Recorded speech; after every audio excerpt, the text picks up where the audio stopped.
ప్రభుత్వమే అంటారు. దేనికంటే 9 నెలలు గడిచిపోయింది. 9 నెలలు గడిచిపోయినప్పటికి కూడా వాళ్ళు ఇచ్చిన హామీలు నాకంటే ఎక్కువ మీకెరక రాసి రాసి మీ కాగితాలను పోయినాయి. కాబట్టి నాకు తెలిసి ఈ దేశంలో ఒక పాత పార్టీగా ఉండి అనుభవం కలిగినటువంటి పార్టీ, దేశాన్ని పాలించిన పార్టీ, రాష్ట్రాన్ని 40 సంవత్సరాల పైబడి పాలించిన పార్టీ ఇన్ని రకాల హామీలు అయితే ఎప్పుడు ఇవ్వలే మీకు తెలుసు. కానీ ఇచ్చిన హామీలలో ఒక్క బస్సులలో ఉచిత ప్రయాణం తప్ప ఆ బస్సులు కూడా ఇప్పుడు మీకు తెలుస్తూ ఉంది. ఏదైనా ఒక్కడైనా అమలైందో చెప్పండి. అంటే వాళ్ళని ఏం లేదు, దొరదాని తప్ప. నేను చాలాసార్లు చెప్పినప్పుడు ఈ హామీలు ఇస్తున్నప్పుడే చెప్పిన, ఇది మహిళా డిక్లరేషను, ఇది యువ డిక్లరేషను, ఇది విద్యార్థి డిక్లరేషను, ఇది రైతు డిక్లరేషన్ అని చెప్పి చేసింది. మేము ఒక్కొక్క డిక్లరేషన్కి ఒక కాడ సోనియా గాంధీ గారు వచ్చిండ్రు, ఒక కాడ రాహుల్ గాంధీ గారు వచ్చిండ్రు, ప్రియాంక గాంధీ గారు వచ్చిండ్రు, వాళ్ళు నేషనల్ ప్రెసిడెంట్ గారు వచ్చిండ్రు, మీకు తెలుసు. కానీ నేను అప్పుడే అన్నా, మరి ఇదంతా దివాళా తీసిందని చెప్పి మొన్నటిదాకా మీరు మాట్లాడిన సభలో తెలంగాణ రాష్ట్ర ఆర్థిక వ్యవస్థ అంతా కూడా దివాళా తీసిందని చెప్తున్నారు, అప్పుల పాలైందని చెప్తున్నారు.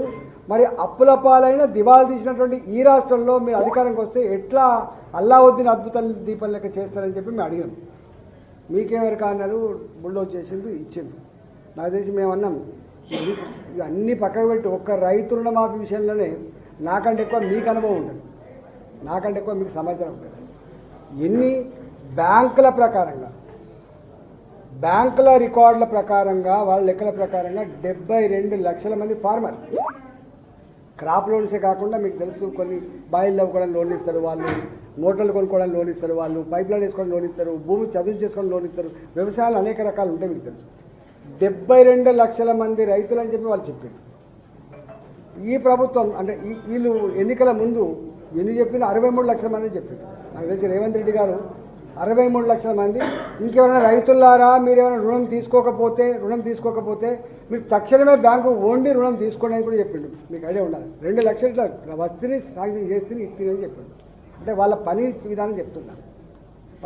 వాళ్లకు అన్ని స్కీముల కంటే కూడా ఈ స్కీమ్ చాలా ఇంపార్టెంట్ స్కీమ్ అని డిక్లేర్ చేసిండు. లాస్ట్కి ఏమైంది, 63 లక్షలు పోయింది, 48 లక్షలు అయింది, 48 లక్షలు పోయింది, 34 లక్షలు అయింది, తర్వాత 31,000 పోయింది. ఇలా చివరికి ఇచ్చి 17,000 కోట్లు వాళ్ళు లెక్క చెప్తున్నది.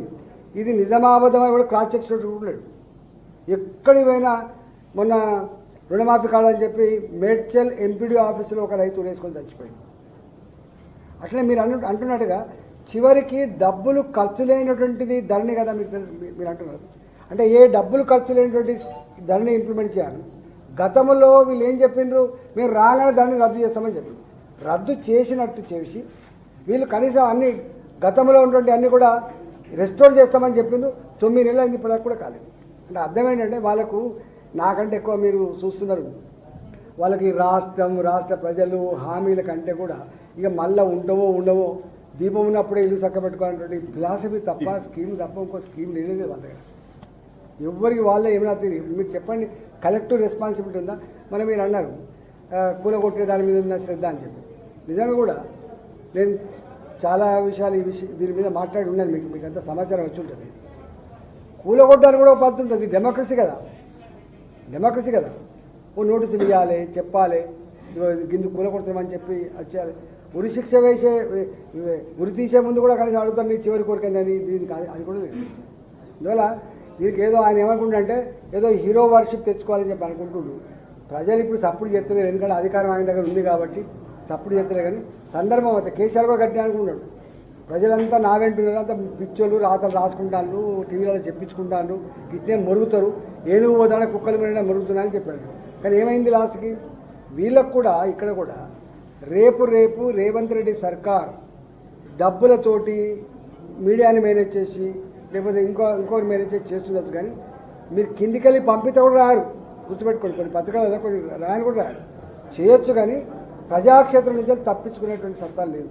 ఒక్క మాట చెప్పాలంటే మీరు అడిగిన దానికి అన్ని రంగాల్లో ఇచ్చిన హామీలు అమలు చేయకుండా విఫలమైనటువంటి అతి తక్కువ కాలంలో విఫలమైనటువంటి ప్రభుత్వం ఏదంటే రేవంత్ రెడ్డి ప్రభుత్వం. కేసీఆర్ ఎలిసిపోవడానికి, కేసీఆర్ అబాస్పాలు కావడానికి, కేసీఆర్ గురించి తెలవడానికి 6 నెలలు పట్టింది. 2018 రెండవసారి ప్రభుత్వం కొలువు తీరిన తర్వాత ఇద్దరు ప్రమాణ స్వీకారం చేసిండ్రు, కేసీఆర్ గారును మా మహమూద్ అలీ గారు. 3 నెలల కాలం పాటు క్యాబినెట్ లేదు. అప్పుడే అర్థమైపోయింది ఓహో అహంకారం పెరిగిపోయిందని. ఇక తదుపరి ఆయనకి ఇక అద్దు పద్దు లేదు, అన్నీ చేసేసింది. ఇక రెండోసారి వచ్చింది. అట్లే ఈయన మాత్రం ఆయన బాధ్యతతో చెప్తున్నారు. అమెరికాలో ఇక్కడ స్టేట్మెంట్ ఇచ్చినట్టుంది, అబద్ధాలు ఆడే వాళ్ళనే ప్రజలు నస్తారు, అమలు కాని హామీలు ఇచ్చిన వాళ్ళనే ఇష్టపడతారు. ఇక ఆయన ఆ మాట చెప్పిన తర్వాత ఇంకేముంటుంది అంటే తెలంగాణ ప్రజలు అట్లాంటి చెప్తూనే చెప్పినారు. ఇక మనం ఎన్నుకున్నాం, మన కర్మ మనం ఏం చేస్తాం చెప్పండి. కుదిరి మీరు నల్గొండ అంత ఏదే ఎత్తుని ఏం చేస్తారు. సెంట్రల్ గవర్నమెంట్ నుంచి వచ్చేటువంటి గ్రామ పంచాయతీలో ఫండ్స్ కూడా పాత సర్పంచ్ ఇప్పటిదాకా బిల్లులు వేయలేదు.